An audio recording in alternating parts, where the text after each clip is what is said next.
Hello, welcome back to the Kelly Counts Macros podcast. I'm Kelly, certified health and wellness coach, macros coach, and the girl who's here to help you finally ditch the yo-yo diets and feel amazing in your own skin. If you haven't yet, make sure you follow the podcast, leave a review, and share this episode with a friend who's been struggling with their food and fitness. So, what's happening? Quick reminder, the fall shred is officially open. We start this Thursday, September 18th, and go all the way through until November 13th. 8 weeks of structure, accountability, custom macros with the option for weekend macros, workouts with Kate, live coaching calls, and a $500 cash prize for the biggest transformation. If you are a Clubhouse member, you get $100 off. So if you've been waiting and you are a member, now is the time. Direct message me for the special link. Spots are limited, and I want you in there with us before we kick off. If you missed the September live coaching call replay as a member, go back and listen. So now let's get into today's episode. So many of you tell me, Kelly, I have the workouts down. I can walk, I can lift, I'm good with my steps, but the nutrition piece, that's where the wheels fall off, especially at night or on the weekends. So here's a real example from a client message. She said, for breakfast, I have peanut butter toast and a protein shake. For lunch, I have yogurt with fruit and almonds. Then 5 o'clock hits and everything goes downhill. She starts snacking on nuts and peanut butter, things in her pantry. And by the end of the night, she's gone way over her calories and still hasn't hit her protein. Sound familiar, right? You do great all day. Then at night, you feel out of control, or you're solid Monday through Friday, but Saturday and Sunday undo all of your hard work. And you feel like you're gaining and losing the same 2 to 5 pounds week after week. So, what's really happening here? Let's break it down with science. As you know, I love when it's based on science and give you a strategy that you can apply. So, decision fatigue. By the end of the day, your brain has made between 33,000 and 35,000 decisions, from what to wear, how to respond to an email, what to make for dinner, to whether you'll say yes to that girls' night invite. So, your brain has a limited tank for willpower. And by evening, it's running on fumes. That's when the prefrontal cortex, the part of your brain responsible for logic and self-control, essentially it checks out. So instead, the limbic system, your reward center, takes over. That's why you can be strong all day. Then suddenly those bites, licks, tastes, glass of wine, extra cheese, more goldfish, the BLTs feel irresistible at night. So it's not weakness, it's biology. Your brain is conserving energy, and the fastest energy is in quick calorie dense foods. So this is why pre-tracking dinner or evening snacks earlier in the day works. This is my $1,000,000 tip. You've already made the decision when your brain was fresh. So at 8 p.m., all you have to do is follow through with your plan. So, hunger and hormones. Let's layer in the hormone piece, right? So, if your protein is low during the day, ghrelin, that hunger hormone, stays elevated. That drives cravings and makes it hard to feel satisfied, satiated. Meanwhile, leptin, your fullness hormone, doesn't get activated without the volume and the protein. So, even though you're eating calories, your brain never gets the I'm full signal.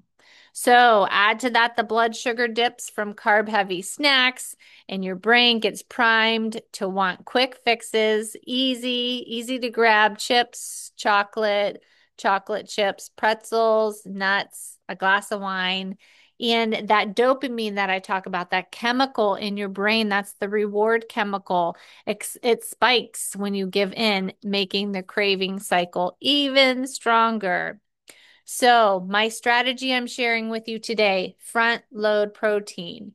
Aim for 30 to 40 grams at breakfast and lunch. So, example, maybe eggs or egg whites with turkey bacon, Greek yogurt, add in some protein powder. One of my clubhouse members calls it cement, but add some protein powder into your Greek yogurt, chicken or tuna on your salad, add a little bit more to get the 30 or 40 grams in. So that stabilizes your hunger hormones and sets you up for the evening.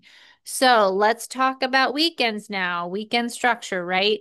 Monday through Friday, you've got alarms, you've got work, you've got routines. And then on Saturday, the guardrails are gone, right? So you have the social events and the barbecues and bowling and golf and brunch and drinks with the ladies and football to watch. So less routine equals more unplanned eating and drinking.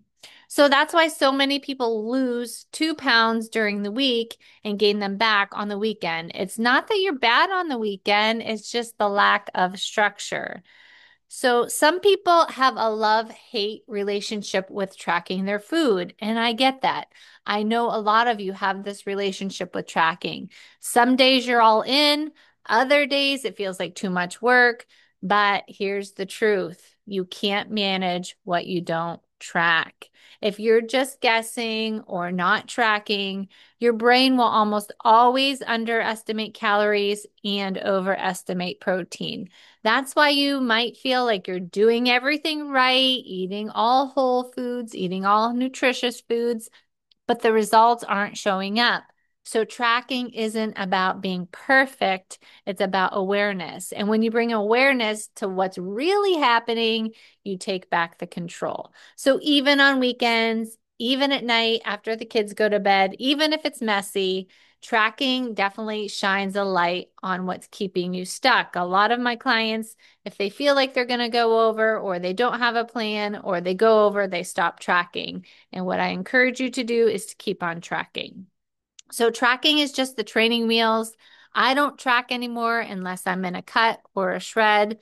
It's just the training wheels to educate you. So knowing that you don't have to do it forever, but you do have to put the work in the beginning. So instead of aiming for perfection, let's set some weekend bright lines, some guardrails, right? You need to decide ahead. Are you drinking 2 drinks max when you go to that golf outing? When you go to the buffet, 1 plate, protein at the center of it. Maybe at a party, protein first, veggies second, extras last, and having a plan. This just keeps you consistent without feeling deprived. So, really leaning into thinking about what your weekend looks like, even writing it down and pre-tracking it in your tracker. So, protein packed snacks and why I feel that fasting backfires for most of my clients. Now, I didn't say all, but for most. So, one of the best and my favorite strategies is to pack a protein packed snack for the drive home. Have that macro friendly diaper bag full so that you have something. I find that my clients are super hungry when they get home or on the way home, and then the wheels fall off. So, something like a Built bar or a Magic Unicorn protein bar, a protein shake, Quest or Legendary chips, a Greek yogurt, maybe some edamame, or even a little turkey and cheese roll up. That way, you're not starving. You're not picking at chips while cooking and slamming down a red glass of wine. You come into dinner in control instead of ravenous. For 98% of my clients, fasting just doesn't work. It sounds good in theory, but what usually happens is they undereat all day. Then by evening, their hunger hormones are raging and the wheels fall off.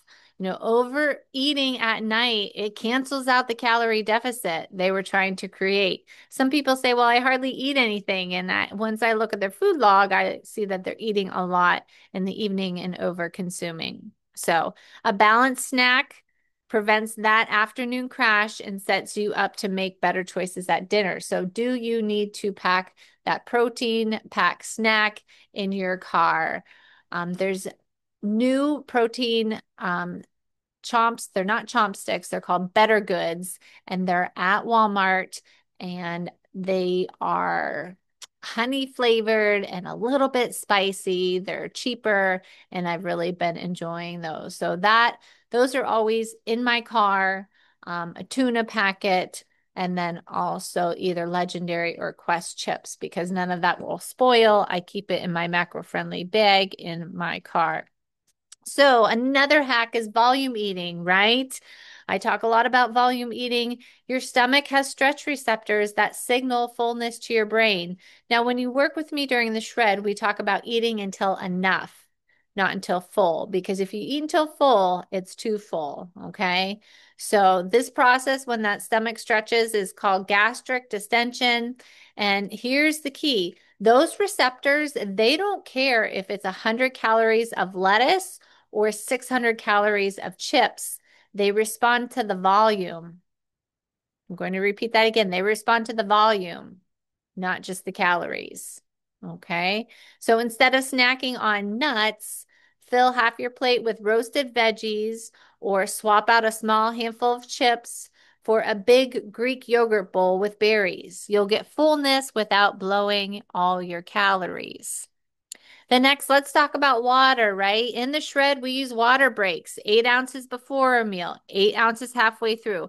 This physically fills your stomach, slows eating, and helps digestion. It also gives your fullness hormones time to catch up. So let me tell you about a personal story. This is from this weekend, a winery tour. So we went to a winery where we rode on a wagon and stopped at different stops throughout a field that had different wine at each stop. And then afterwards, there was a dinner and then a band. Super fun, right? So we rode the wagons, stopped to taste wines at each location. There was food and even the dance afterwards. So here's how I handle it. I had a bright line for how much I would drink. I made a rule for myself. I didn't go hungry, and I brought my own snacks. I planned for a snack afterwards, knowing I'd be hungry when I got home. And at the event, I focused on protein first and drank water in between alcoholic beverages. I enjoyed the night, I had fun, and I did not blow my goals. So that's the power of planning, structure, and knowing your bright lines. This week inside the clubhouse, we shared and we made the Santa Fe taco bowl, lean beef, salsa, beans, lettuce, Greek yogurt, queso. It was so yummy, high in protein, loaded with flavor, super filling. You don't feel deprived and you don't get caught in decision fatigue at 5 p.m. So if you are a clubhouse member, be sure to take a look at that yummy, yummy Santa Fe taco bowl. What we celebrated on Instagram, I've been celebrating men and women who are doing the work, women and men who are getting workouts in during the back to school chaos. They're pre-tracking their meals and showing up with sweaty selfies. So the wins aren't just on the scale, they're in the routines, the choices, the consistency. Please head over to my Instagram and check out those results.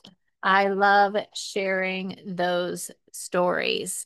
So here's the bottom line. Workouts matter, but they're not enough. It's the nutrition, how you handle evenings and weekends that determines whether you keep spinning your wheels or finally seeing change.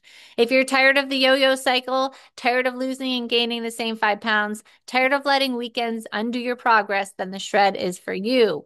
We start Thursday, runs through November 13th. You get custom macros with weekend macros, 10 to 45-minute workouts with Kate, consistency calendar, weekly live coaching calls, sample meal plans so you know what to eat, grocery list, recipes, daily accountability. We have a fun group and challenges and a $500 transformation prize. So the cost is $300. Clubhouse members, you get $100 off. DM me and you can DM Kate MacArthur Danowski if you're interested in the workouts. Remember, you're always doing better than you think you are. One decision, one plate, one bright line at a time. That's how you build your consistency. And that's what we'll do together in the shred. See you next week.